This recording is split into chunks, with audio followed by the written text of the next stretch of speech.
இனிய காலை வணக்கங்கள். இன்றைக்கி மார்க்கெட் வந்து ஹையர் எண்டில் போகிறதுக்கான வாய்ப்புகள் தான் இருக்குது. என்னோடய ப்ரெடிக்ஷன் பிரகாரம் இன்றைக்கி 22,600 அந்த ரேஞ்சில் ட்ரேட் ஆகிறதுக்கான அதிகபட்ச வாய்ப்புகள் இருக்குது. ஏன் பார்த்தீங்கன்னா யூஎஸ் வந்து அந்த வாரம் முடிச்சுக்கிறேன்ற மாதிரி பேசியிருக்கிறாரு. அவரோட டோனே எப்படி இருக்குதுன்னு பார்த்தீங்கன்னு வச்சுக்கோங்க. இந்த ஸ்டேட் ஆஃப் ஹார்மோஸ்க்கும் எனக்கும் சம்மந்தம் இல்லை. இந்த ஸ்டேட் ஆஃப் ஹார்மோஸ்லேருந்து வர பெட்ரோல் எல்லாமே வந்து யூரோப்பியன் கண்ட்ரிஸ்க்கு தான் போகுது. உங்களுக்கு வேணும்னா நீங்கள் வந்து ஓப்பன் பண்ணிக்கோங்க.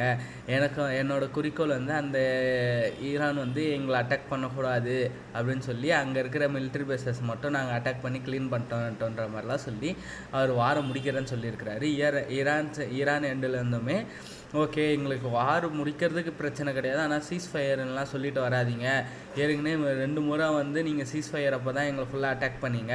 ஸோ உங்களை நம்புகிற மாதிரி இல்லை. 3வது முறை நம்பி ஏமாறதுக்கு நாங்கள் ஒன்றும் முட்டாள் கிடையாது. சீஸ் ஃபயரை எங்களால் அக்செப்ட் பண்ணிக்க முடியாதுன்னு இவங்க என்னெல்லாம் சொல்லியிருக்காங்க. ஸோ வார் இன்றைக்கி முடியறதுக்கான வாய்ப்புகள் வந்து அதிகமாக இருக்குது. அதாவது இன்றைக்கி மீன்ஸ் இப்போ கொஞ்சம் நாளில் முடியறதுக்கான வாய்ப்புகள் அதிகமாக இருக்குது. ஸோ இது ஒரு பாசிட்டிவ் நியூஸாக கன்சிடர் பண்ணி American market, western market, European market இவங்க எல்லாருமே ரேலி ஆக ஆரம்பிச்சிட்டாங்க. ஏஷியன் மார்க்கெட்டும் அதை ஃபாலோ பண்ணி ரேலி ஆக ஆரம்பிச்சிட்டாங்க. பட் இந்த வார் முடிஞ்சால் இந்தியன் மார்க்கெட் ரைஸ் ஆகுமான்றது டவுட்டு தான். ஏன்னா நமக்கு ஓன் ப்ராப்ளம்ஸ் இருக்குது. ஏன்னா ஐஎன்ஆர் வந்து பயங்கரமாக ஃபாலோ ஆகின்னு இருக்குது.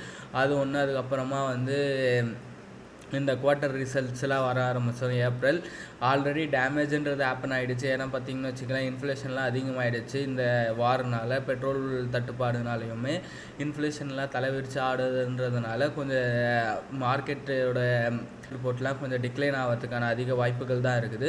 ஸோ வெயிட் பண்ணி பார்ப்போம். மார்க்கெட் பார்த்திங்கன்னு வச்சுக்கிங்களேன் 22,300 ஓப்பனிங்கே வந்து 22,600 இருக்கும். ஏன்னா கிஃப்ட் நிஃப்டி பாசிட்டிவாக தான் இண்டிகேட் பண்ணுது.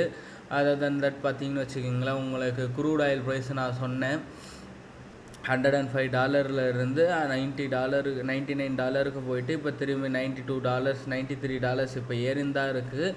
ஸோ வெயிட் பண்ணி தான் பார்க்கணும். ஏன்னா மிட் ஆஃப் மார்க்கெட்டில் செல்லிங் ப்ரெஷர் வரதுக்கான வாய்ப்புகளும் இருக்குது. கிஃப்ட் நிஃப்டி பார்த்தீங்கன்னா 3% ஏறி இருக்குது. 300 பாயிண்ட்ஸ் ஏறி இருக்குது. அண்டு கிஃப்ட் நிஃப்டியும் பார்த்தீங்கன்னா இந்தியன் வீக்ஸ் வந்து ஆக்சுவல் பார்த்தீங்கன்னா அதிக $28 இதுன்னு இருந்து இப்போ 27 குறைஞ்சிருக்குது. பட் இன்ட்ராடேயில் 4% ஏறி இருக்குது. ஸோ ஆஸ் யூஷுவல் டிஎஸ்எஸ் வந்து மண்டே மார்க்கெட்டில் வந்து 11,000 கோடி செல் பண்ணியிருக்கிறாங்க. இந்த அளவுக்கு விற்றுருக்குறாங்க. ஸோ வெயிட் பண்ணி பார்ப்போம் மார்க்கெட் எந்த பக்கம் மூவ் ஆகுதுன்னு சொல்லி. தேங்க்யூ ஃபார் வாட்சிங்.